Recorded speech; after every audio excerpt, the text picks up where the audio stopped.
কোনো resolution copy নেই।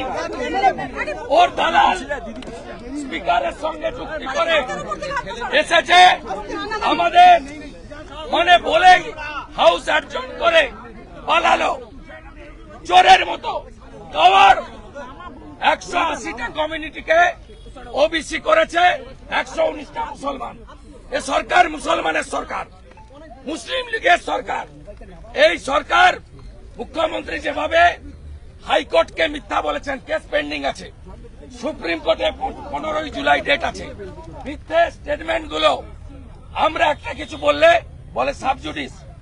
আজকে হাইকোর্ট সুপ্রিম কোর্ট পেন্ডিং থাকা অবস্থায় আগে থেকে নোটিশ না দিয়ে, কপি প্রত্যেকটা এমএলএ কে না দিয়ে, অপোজিশনকে 2 মিনিট বলার সুযোগ দেয়নি।